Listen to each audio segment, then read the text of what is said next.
Hello guys, मैं रुस्तम और आप देख रहे हैं नॉलेज लाइफ। आज हम लोग पढ़ेंगे बिहार बोर्ड 8 क्लास का हिंदी और 10th क्लास का नॉन हिंदी। किसने भाग 3 है और आज हम लोग पढ़ेंगे चैप्टर नंबर 14। और ये कविता है। कविता का नाम क्या है? पीपल। पीपल कविता एक छायावादी कविता है। छायावादी कविता है। छायावाद का अर्थ होता है प्रकृति का चित्रण करना, यानी प्राकृतिक वस्तुओं का मतलब इसमें चित्रण किया जाता है। इस कविता का कवि है गोपाल सिंह नेपाली। और गोपाल सिंह नेपाली कैसे कवि? तो छायावाद की कवि हैं। छायावाद के कवि हैं। ये छायावादी कविता अक्सर लिखते हैं। तो पेज नंबर 61 है। किसने बातगिरी का आप लोग निकाल सकते हैं लोग। सबसे पहले हम इसको उद्देश्य पढ़ते हैं। लिखा है प्राकृतिक चित्रण छायावादी कविता की उल्लेखनीय विशेषता है, यानी प्रकृति का चित्रण किया जाता है छायावादी कविता में। यह कविता प्रकृति के विविध रूपों से हमारा आत्मीय परिचय कराती है, यानी प्रकृति के रूपों को हम इसमें देखेंगे। कविता के केंद्र में प्राचीन पीपल वृक्ष है। कविता किस पर है? प्राचीन पीपल के वृक्ष पर लिखा गया है, जो अनेक बदलावों का साक्षी है। पीपल वृक्ष के समक्ष विभिन्न प्रकार के पेड़, झरने, नदी, चिड़िया, ऋतुएं, दिवस, चक्र सक्रिय है। कहना ना होगा कि यह कविता अनेक दृष्टियों से उल्लेखनीय है, अर्थात एक जंगल का चित्रण इसमें किया गया है। कविता शुरू करते हैं। लिखा है कानन का यह तरवर पीपल युग युग से जग में अचल अटल, यानी जंगल का यह महान वृक्ष, बड़ा वृक्ष, प्राचीन वृक्ष युग युग से एक ही जगह पे अचल और अटल खड़ा है।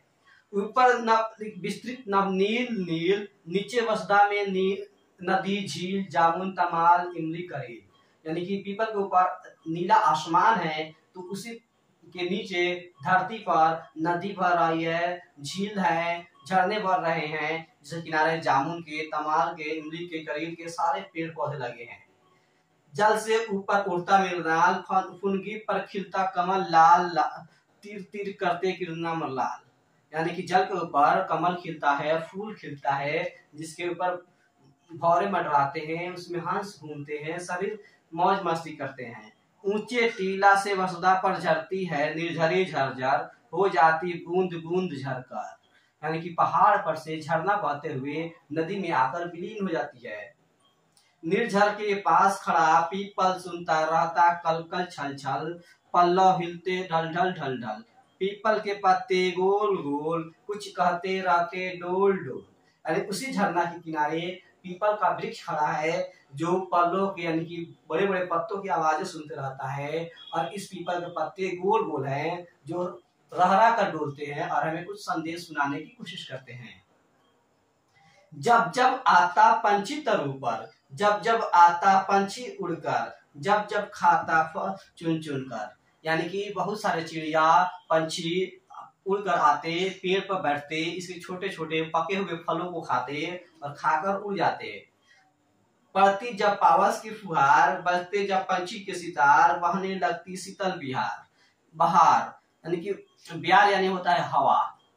कह रहा है कि जैसे ही मौसम बदलता है, हल्के फुहारे होते हैं बारिश के, वैसे ही चारों तरफ हरियाली छाने लगती है, ठंडी ठंडी हवाएं चलने लगती है। तब तब कोमल पल्लव हिलडुल, गाते सरसर मरमर मंजुल, लख लख सुन बिहुवल बुलबुल, यानी कि ऐसा मनहर वातावरण हो जाता है, पत्ते हिलने लगते हैं, कुछ सनसनी आवाजें निकलने लगती है।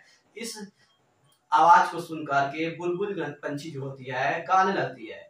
क्या बुलबुल गाती रहती चाचा सा, रीता गाती रहती बह बह, पत्ते हिलते रह जितने भी है इसमें कोटर, सब पंछी गिलहरियों के घर, यानी कि बुलबुल गाने लगती, नदियों की जो पानी बहने की आवाज आती है वो भी एक सुर में गाने की तरह आते, पत्ते हिलते रहते। और पीपल के पेड़ पे जितने भी मतलब कोटर है, खंडहर है, मतलब छोटे छोटे उसमें खोखला है, वो सब चिड़ियों के, तोता के, गिलहरियों के क्या है?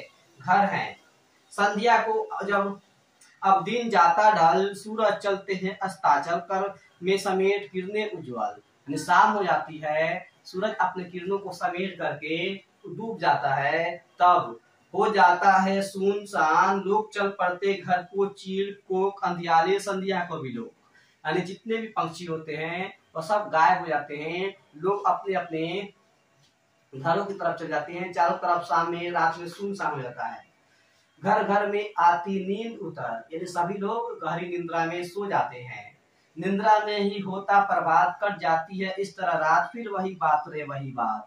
अर्थात इस तरह से सभी पक्षी, सभी घर वाले अपने अपने घरों में, पक्षी अपने घोंसलों में सो जाती हैं और रात कट जाती है, सुबह से फिर वही क्रियाकलाप चलता है जो शाम तक करता है। इस वजदा का यह वन्य प्रांत है, दूर अलग एकांत शांत है, खड़े जहाँ पर साल बास चौपाए चढ़ते नरम घास, निर्झर सरिता के आस पास। यानी इस पृथ्वी पर यह जंगल एकांत में चुपचाप शांत में खड़ा है, और जिसके किनारे साल के वृक्ष है, बांस है, नरम नरम घास है, झरने के आसपास, जहाँ पे चौपाए जानवर इस घासों को चरते हैं। रजनी भर रो रो कर चकोर कर देता है रे रोज भोर, नाचा करते हैं जहाँ मोर। इसी झरना किनारे रोज मोर नाचते हैं और चकोर अपने साथी से मिलने के लिए रात भर रो रो करके भोर कर देता है। चकोर भी एक पक्षी है वहां वल्ली का बंधन, बंधन क्या वह तो आलिंगन, आलिंगन भी चीर आलिंगन। पेड़ के पत्तों पे, वहां पे बहुत सारे जंगलों में लते ऐसे एक दूसरे से गले मिले रहते हैं, एक ऐसे चिपटे रहते हैं, उन्हें छुड़ाना नामुमकिन होता है। यानी कि उन लता को, उन गुल्मों को हम लोग अलग नहीं कर सकते हैं। बुझती पथिकों की जहाँ प्यास, निंद्रा लग जाती है अन्यास, है वही सदा इसका निवास।